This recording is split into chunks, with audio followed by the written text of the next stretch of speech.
Hello everyone, this is Sophie. Split cakes are very popular in face painting because they enable to make great color combinations and are fun and easy to use.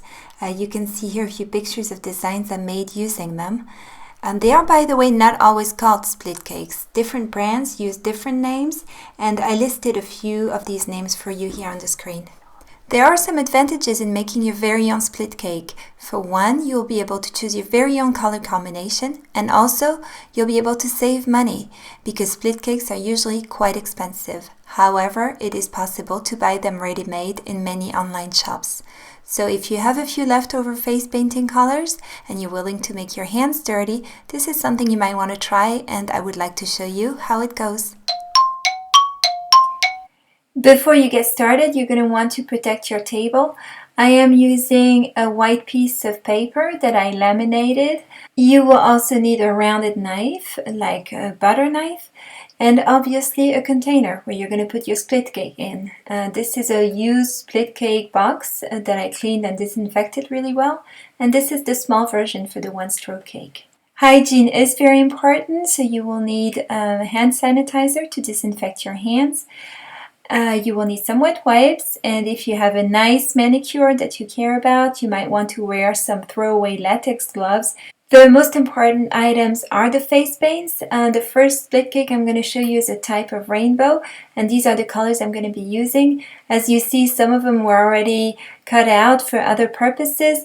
Feel free to use your leftover face paints for this kind of thing. The last item is a ruler. This will be in centimeters, but I will try to put the equivalent in inches for all the measurements I take. And this is all you need. Once you have all that, you can get started. Once you have decided how many colors you're going to put in your split cake, you will need to measure the width of your box. In this case, it's very easy. The box is 6 centimeters wide. And since I'm using 6 colors, each color stripe will be 1 centimeters wide and 5 centimeters high. My favorite face paint brands to make the large split cakes are Marin Paradise and Kryolan.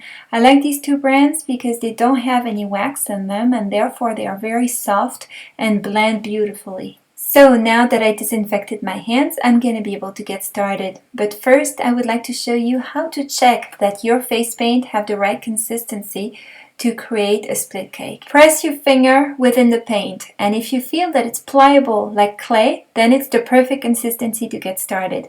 The two brands that I suggested are already naturally soft like that. Now take your knife and cut a piece out of your face paint. Right now you're not going to know exactly how much you need to get out, but it's okay if you don't have enough, or if you have too much, you can always adjust later on. Just press with your knife along the edges and gently pull the piece out of the container. Now comes the fun and messy part. It's basically just like playing with clay. You're going to want to give this piece a shape, and the shape you're looking for is an elongated rectangle.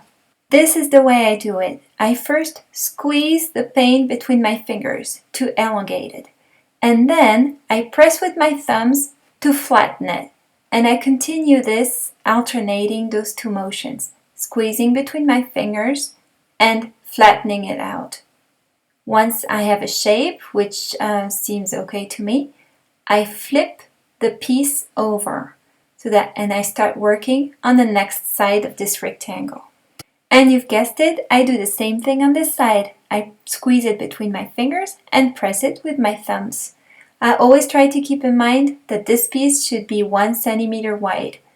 The length is not so important right now, but if I get unsure about the width, I quickly take my ruler and check that I'm on the right track. Once I worked on all 4 sides and created a nice 1 centimeter wide rectangular shape, I cut out one end, and then I measure up 5 centimeters and cut out the other end. And now I have the first piece of my split cake that I can position in the box. I then put the 2 little pieces that are left over back into the box so that I can use them at some other point. And I will go and wash my hands as well as my knife and the table with a wet wipe so that everything is ready for the next color. The technique will be exactly the same for the other colors. As you've probably noticed, I am not putting together the exact true rainbow color combination because I personally like to have lighter colors on each end, in this case pink and orange. But feel free to put your own colors together. This is what's great about doing your own split cake. Once you're finished, you will notice that there are some small gaps in between each colors, and you definitely want to get rid of those because you don't want any water to go through those gaps and sit at the bottom. Therefore, you will need to press firmly with your thumbs to flatten the colors out and make sure that they are completely squeezed together so that no water can go through anymore. Don't worry about making a mess over the surface of your split cake. You can very easily clean that up with a wet wipe. Once you're finished, you will probably want to check the wonderful color combination that you just created. If you haven't done so already, please check out the second installment of this video series where I explain how I cut my sponges for split cakes and how to apply them in the best possible way. But please don't go away because in just a moment I'm going to show you how to make two further sizes of split cake, a medium size applied with a sponge and a small size applied with a brush. This split cake will be placed horizontally in the box and will have only 4 colors. And I wanted to have exactly the size of this sponge here. So I measured the sponge, which is 3 centimeters wide. And since I'm going to have 4 colors, that means that each color will be about 75 millimeters wide. And as we remember, the longer size of the box is 6 centimeters.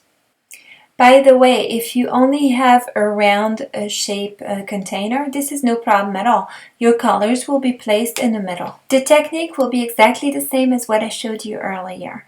The only difference is that each stripe will be a lot thinner, which sometimes can be a little bit of a challenge because thin stripes have a tendency to break when you manipulate them, so you just have to be a little bit more careful. Just make sure that your stripes have the right size, width, and length, and place them in the box one next to the other, making sure in the end that they are all well squeezed together. So this is the finished medium-sized split cake. As you can see, there are some gaps on each side of the colors, which sometimes can actually be a good thing because if by accident you put too much water on your sponge, the excess water will just flow into these gaps and not sit on top of the split cake itself. As you can see, the split cake I just made is a nice soft rainbow color that I used in this design here. But now I would like to show you how to use different type of face paints to make the most popular size of split cake or one-stroke cake, which is the smallest one. The face paints that I find work best to make one-stroke split cakes are the regular range of colors, not metallic or pearl, from Diamond FX or Chameleon. These two brands have wax in them, which is perfect because it enables good color separation. These are the 4 colors that I'm going to be using. The biggest challenge in working with wax-based colors is that they do tend to get very hard when they haven't been used for a while. And when they get that way, it's almost impossible to give them a shape to fit into another box. There are several methods to make the paint softer. I know that some people are putting them in the microwave for a couple of seconds. I tried that once and I must say I didn't like it very much because the paint got very hot very quickly. What I'm doing instead is that I'm folding a wet wipe inside of the face painting box and I leave it like this for a few hours, but not too much longer, otherwise the paint gets too soft. This is my face paint a couple of hours later. As you can see, it's a lot softer, actually even a little bit too soft, but not to worry, this is always the case. What I do is that I lay it down open for a couple of more hours, and then afterwards it has the perfect consistency to start working.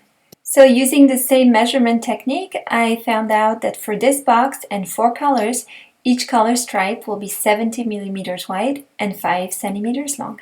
And this is exactly how I'm trying to shape each color stripe to make it fit into the new box. As you will see, the white color was still a little bit too wet. I probably should have let it dry a little bit longer, and therefore I am using a knife to make it fit into the box so that it doesn't stick to my fingers too much.